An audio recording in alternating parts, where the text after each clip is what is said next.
Hello everyone, welcome back to a online solution. मैं हूं अशफाक। तो आज आपके लाया हूं क्लास 10th का very important non Hindi question. And आपको यहाँ पे 30 बहुत ही इंपॉर्टेंट नॉन हिंदी जो उर्दू वाले स्टूडेंट होते हैं अक्सर वो नॉन हिंदी सिलेक्ट करते हैं। ठीक है, तो चलिए आज हम लोग 30 क्वेश्चन पढ़ने वाले हैं। तो आप अगर बेहतर तैयारी कर रहे हैं तो आपको 30 में 30 बना के दिखाना है। एंड बहुत ही इजी सवाल आता है, ज़्यादा टफ सवाल नहीं आता है, बिकॉज कहानी है तो कहानी को कम से कम एक बार पढ़ना होगा। तो मुझे उम्मीद है कि आपने जरूर एक बार कहानी पढ़ लिया होगा। तो चले स्टार्ट करते हैं। आपने अभी तक चैनल को सब्सक्राइब नहीं किया है तो जल्दी चैनल को सब्सक्राइब करेंगे एंड वीडियो को लाइक करना मत भूलिएगा। सबसे पहला सवाल आपके सामने हाजिर है कि ईदगाह कहानी के लेखक कौन है। ठीक है ना, ईदगाह कहानी के लेखक कौन है? प्रेमचंद, शिवपूजन सहाय, या रेणु, या राम वृक्ष बेनीपुरी। बहुत ही महत्वपूर्ण सवाल आपके सामने हाजिर है। एंड ऐसा सवाल ही पूछा जाता है कि ईदगाह कहानी के लेखक कौन है। तो क्या आंसर होगा? ईदगाह कहानी के जो लेखक है वो है प्रेमचंद। कौन है जी? प्रेमचंद है। यानी कि ऑप्शन क्या हो जाएगा? ए बिल्कुल राइट आंसर हो जाएगा। ठीक है ना। और आप जो यहाँ पे देख रहे हैं शिवपूजन सहाय, ठीक है ना, इसके बारे में जानते हैं कि आप इन्होंने कौन सा, इसकी विधा क्या है, मतलब इन्होंने क्या लिखा है। ठीक है ना। फिर देखो रेणु, फणीश्वर नाथ रेणु, नाम सुने होंगे आप लोग, है ना, फणीश्वर नाथ रेणु। तो आपको बहुत अच्छे तरीके से याद होगा, जो कि ठेस वाला कहानी है ना, ठेस का। राम वृक्ष बेनीपुरी, तो राम वृक्ष बेनीपुरी जो है ईर्ष्या तू ना गई मेरी, सॉरी, राम वृक्ष बेनीपुरी ईर्ष्या का नहीं है, राम वृक्ष बेनीपुरी का ये है बाल गोविंद भगत, है ना, बाल गोविंद भगत है। और शिवपूजन सहाय है, इसको मैं बता देता हूँ। शिवपूजन सहाय जो राइटर है इसका आंसर क्या होगा? आप लोग मुझे कमेंट करो, फिलहाल मुझे याद नहीं आ रहा। ठीक है ना, आप लोग मुझे कमेंट करो कि शिवपूजन सहाय कौन सा विधा लिखा है। ठीक है, आपकी किताब में। आगे बढ़ते हैं। हामिदा की दादी का नाम क्या था? हामिद की दादी का नाम क्या था? हामिदा, या आमिना, या सफीना, या जेरिना। तो हामिद की दादी का नाम है आमिना। वही प्रेमचंद वाला जो कहानी है ईदगाह, उसी के कैरेक्टर है इसमें। ठीक है, तो आंसर क्या हो जाएगा इसका? सॉरी, ऑप्शन नंबर बी हो जाएगा। ठीक है ना, बी राइट आंसर होगा। आगे बढ़ते हैं। कर्पूरी ठाकुर का जब गांव की पाठशाला में दाखिला कराया गया तब उसकी उम्र कितनी थी? ठीक है ना। कर्पूरी ठाकुर बहुत ही माने जाने व्यक्ति है बिहार के, है ना। एंड आपको पता है कि बिहार में इन्होंने एक बार मुख्यमंत्री बना है, एक बार उप मुख्यमंत्री भी बना है। तो बहुत ही इम्पोर्टेंट ये सवाल इसका बन जाता है। ठीक है, तो जब 6 साल के थे तब जो है वो गांव की पाठशाला में जो है दाखिला उनका कराया गया था। आज़ाद दस्ता का गठन किसने किया था? तो इन्होंने आज़ाद दस्ता का भी गठन किया था। एंड उसका नाम है, किसने किया था? तो जाहिर बात कर्पूरी ठाकुर ने किया था आज़ाद दस्ता का गठन। ठीक है ना, कर्पूरी ठाकुर। इन्होंने कॉलेज की पढ़ाई छोड़ करके मतलब कॉलेज की पढ़ाई छोड़ दिया और भारत में जो क्रांति चल रहा था ना, 1900 मतलब आज़ादी के पहले वाली जो क्रांति चल रहा था उसमें कूद पड़ा और भारत देश के लिए मतलब काम करना शुरू कर दिया। बहुत ही अच्छा रोल रहा इनका। आगे है अगस्त क्रांति कब हुई थी? वही अगस्त क्रांति जिसको आप लोग क्या बोलते हैं, 8 अगस्त 1942 को जो हुआ था। ठीक है ना, भारत छोड़ो आंदोलन, हाँ इसे नहीं बोलते हैं, भारत छोड़ो आंदोलन कब हुआ था? 1942। इसको अगस्त क्रांति भी बोला जाता है। ठीक है, यानी कि 8 अगस्त को ये क्रांति हुई थी। ठीक है ना, 8 अगस्त को। तो 8 अगस्त 1942 को हुई थी। इसका नाम है भारत छोड़ो आंदोलन, जो हम लोग पढ़ते हैं हिस्ट्री में, उसी को किताब में अगस्त क्रांति बोला गया। ठीक है, तो आंसर क्या हो जाएगा? ए हो जाएगा। आगे बढ़ते हैं। बाल गोविंद भगत किसकी रचना है? अब देखो, जब भी रचना का नाम आ जाए ना तो जितना ऑप्शन में है उन सभी रचनाओं का नाम आपको याद होना चाहिए। मैं आपको याद दिलाऊंगा, डोंट वरी। बाल गोविंद भगत जो है किसकी रचना है? राम वृक्ष बेनीपुरी का है, या अयोध्या सिंह उपाध्याय हरिऔध का है, या मोहम्मद इकबाल का है, या बंशीधर श्रीवास्तव का है। ठीक है ना। तो अभी मैंने बताया था बाल गोविंद भगत, है ना, बाल गोविंद भगत अभी मैंने बताया था, जिसकी रचनाकार कौन है? राम वृक्ष बेनीपुरी। कौन है? राम वृक्ष बेनीपुरी। ठीक है, और आप जो देख रहे हैं अयोध्या सिंह उपाध्याय हरिऔध, ये जो है राइटर किसके हैं?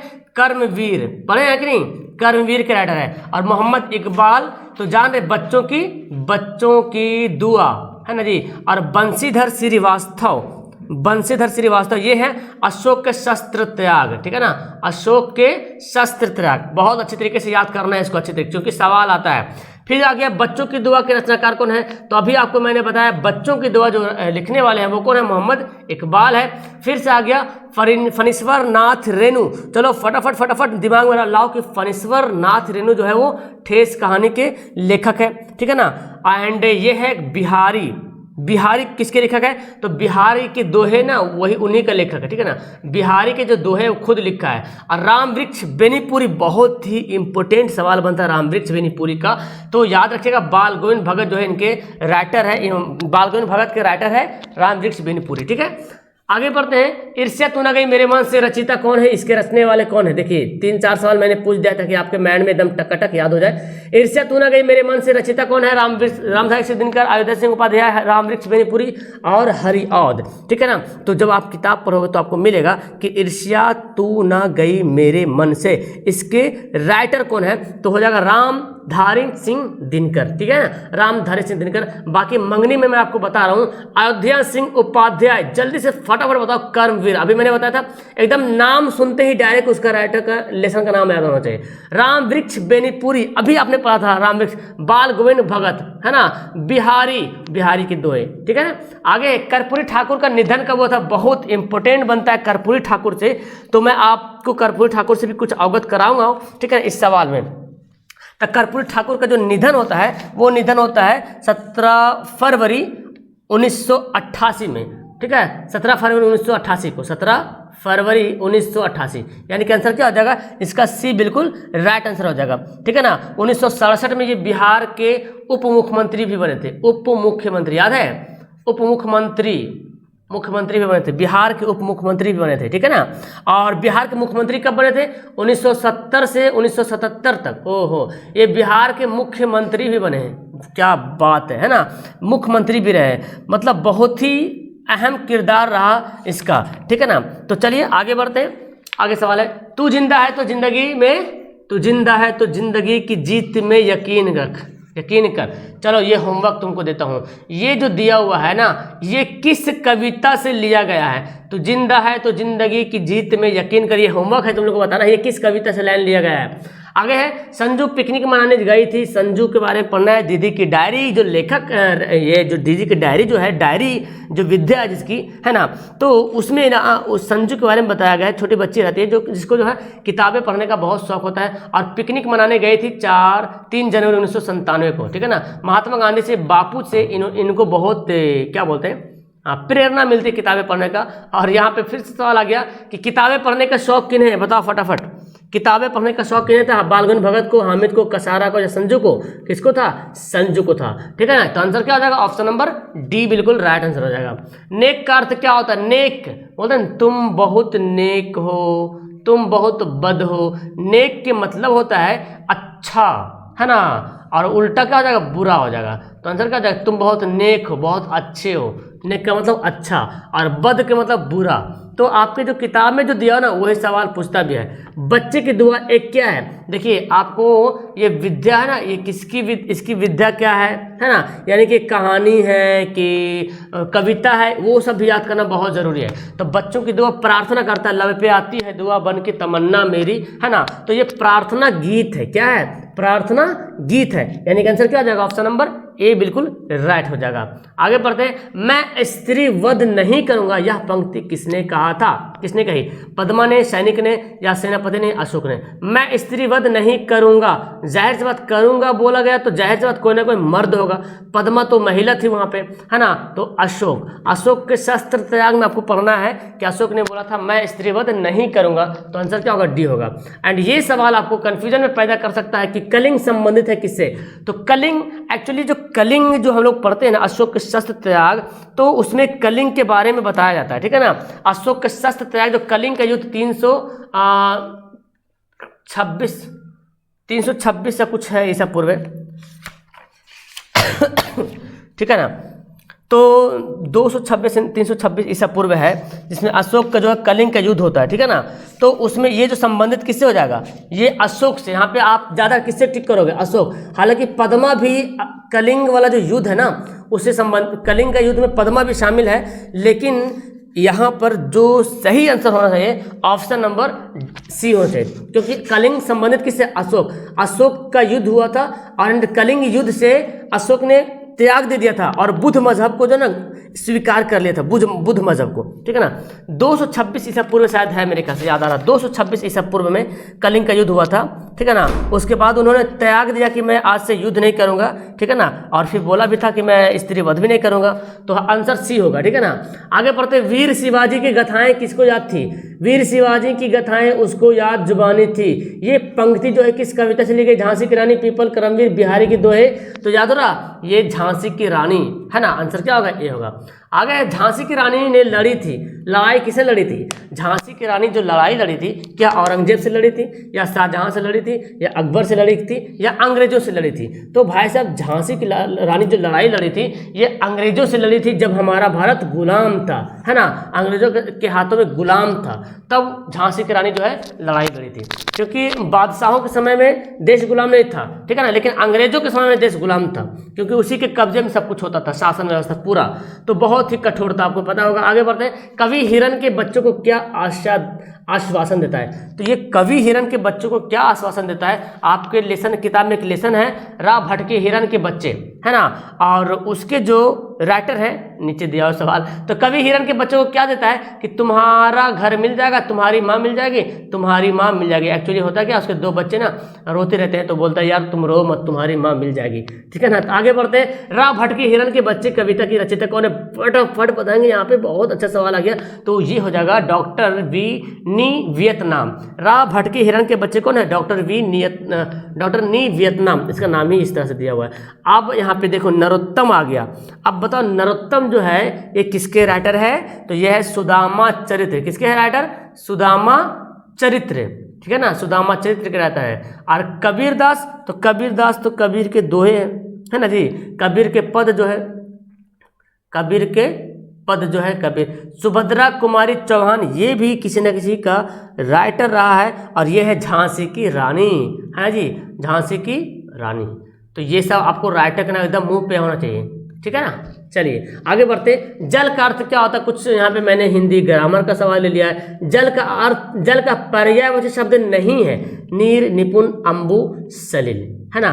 जल का पर्यायवाची शब्द नहीं है। तो फटाफट इसका आंसर बताएंगे। एंड आपको मैंने ये सवाल एक दो बार बता चुका है, तो फिर आपकी 21 वाला जो आपका होमवर्क बनेगा, ठीक है ना। आपको फटाफट खोजना है, यानी कि 2 सवाल में होमवर्क दे दिया हूँ, तो ये 21 वाला होमवर्क आपको बताना है, ठीक है ना। नीर मतलब देखना है जल का अर्थ कौन कौन नहीं है, ठीक है ना, होमवर्क ही आपके लिए। नेक्स्ट, दास्तान का पर्यायवाची शब्द क्या है? दास्तान, मेरी दास्तान बहुत लंबी है, मेरी कहानी बहुत लंबी है। कथा मतलब भी कहानी होता है। किस्सा, ये उर्दू लफ्ज है किस्सा। गाथा, अरे गाथा गा रहे हो, ये सब क्या है?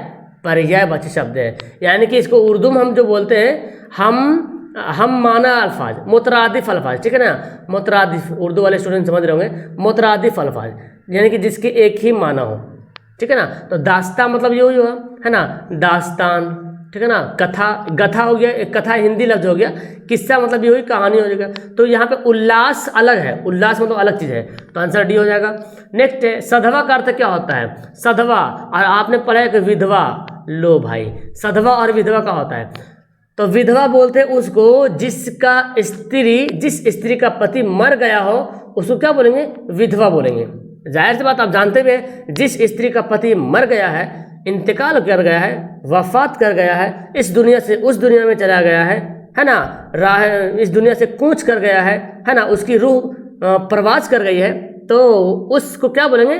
उस स्त्री को बोलेंगे विधवा, ठीक है ना। एंड जिस स्त्री यानी कि जिस खातून का हस्बैंड, खाविंद, जिसको पति बोलते जिंदा है, उसको क्या बोलेंगे? सधवा। क्या बोलेंगे? सधवा। तो याद रहेगा, सधवा बोलते हैं जिसका स्त्री जिंदा है, सॉरी जिस स्त्री का पति जिंदा है। मतलब निकालना, मुहावरे का अर्थ क्या बात? मतलब निकालो, किसका अर्थ? आंख फेरना, ईंट का जवाब पत्थर से देना, कान खड़े करना, अपना उल्लू सीधा करना। तो मतलब निकालना का जो अर्थ है अपना उल्लू सीधा करना, ये मुहावरा का मतलब है। अपना उल्लू सीधा करना मतलब निकालना, ठीक है। आंखें, कान खड़ा करना मतलब क्या होगा? कान खड़े करना मतलब कि एकदम होशियार होना, एकदम खड़ा कर लो कान तुम लोग खड़ा रखो, एकदम होशियार रहो। ईंट का जवाब पत्थर से देना, समझ रहे? मुंह तोड़ जवाब देना, है ना, मुंह तोड़ जवाब देना। आंखें फेरना मतलब नजर बचाना, है ना, नजर बचाना, आंखें फेर लिया, नजर बचा लिया। आगे बढ़ते, आग में घी डालना, मुहावरे का अर्थ क्या है? आग जलाना, हवन करना, आग बुझाना, क्रोध भड़काना। तो आग में घी डालना मतलब क्रोध भड़काना, गुस्सा भड़काना। आग में घी डालना, गुस्सा भड़काना, ठीक है ना। तो हमारा आंसर क्या हो गया? डी हो गया। आगे वातावरण का संधि विच्छेद क्या है, तो आपको पढ़ा है विच्छेद। संधि विच्छेद क्या है वातावरण का, तो वाता जोड़ आवरण, वा जोड़ तावरण, वात जोड़ आवरण, इनमें से कोई नहीं, तो क्या होगा वात जोड़ आवरण, यानी कि आंसर क्या होगा इसका सी, बिल्कुल राइट आंसर होगा। आगे बढ़ते हैं, चिर का अर्थ क्या होता है, देखो चिर और एक होता है चीर, दोनों समझिए, एक है हर्षिकार से चीर, एक दीर्घई कार से। तो ये जो चीर है ना, इसका मतलब होता है पुराना, क्या होता है पुराना, और ये जो चीर है इसका मतलब होता है कपड़ा, यानी कि दीर्घई कार से जो चीर है उसका मतलब क्या है कपड़ा है, और जो हर्षई कार से जो चीर है उसका अर्थ क्या है पुराना, ठीक है ना, क्या अर्थ है पुराना। तो आगे बढ़े, आगे बढ़ते हैं, इनमें से किसका अर्थ शशि है, शशि का मतलब क्या होता है, अब शशि का मतलब समझ लीजिए तो पता चल जाएगा। इंदु, कलानिधि, मयंक सभी, शशि का अर्थ होता है चांद। तो देख रहे हैं चंद्रमा है ना, चंदू, देखिए ये सब पर्यायवाची शब्द है। इंदु भी उसी को बोला गया, कलानिधि भी उसी को, मयंक मतलब भी चंद्रमा होता है, यानी कि इनमें से सभी, ठीक है। आगे बढ़ते हैं, स्पर्श व्यंजन कितने हैं, तो शायद यहाँ पे देखो ऑप्शन है 11, 4, 25, 48 है, तो कंफर्म है 4 बिल्कुल राइट होगा। पिछले वाली वीडियो में जो मैंने ग्रामर पढ़ा था उसमें मैंने 5 बताया था, क्योंकि ऑप्शन 5 था, लेकिन किताबों में 4 ही देता है। तो आप याद रखिए अंतःस्पष्ट व्यंजन, अंतःस्थ व्यंजन है ना, मिश्र व्यंजन एंड संयुक्त, इस तरह से 4 पीस है। आगे बढ़ते हैं, दंत से उच्चारण वाला वर्ण कौन है, जो दंत से जो उच्चारण निकलता है, डा, ये तो डा है, डा डा, दा दा, फा चा, तो दा हो रहा, दा ता था दा, दांत से निकल रहा है ना, तो हमारा आंसर क्या हो जाएगा, ऑप्शन नंबर बी हो जाएगा। तो यहाँ पे मैंने आपको 30 कंप्लीट कराया है। तो कैसे लगी आपको ये क्लास, पढ़ने में मजा आया कि नहीं मजा आया, आपका इनहेंस पावर निकलेगा। एंड आपको नीचे अगर आपको टेस्ट देना और अच्छी तरीके से टेस्ट देना वेबसाइट पे, तो नीचे डिस्क्रिप्शन में वेबसाइट का लिंक दिया हुआ है, वहाँ पे जाओगे तो आपको हिंदी का क्वेश्चन मिलेगा and science, social, math, science सबका टेस्ट मिलेगा, वहाँ पे जाके आप तुम लोग टेस्ट दे सकते हो। ओके, मिलता हूँ नेक्स्ट वीडियो में। That's all, thank you everyone, खुदा हाफिज, बाय।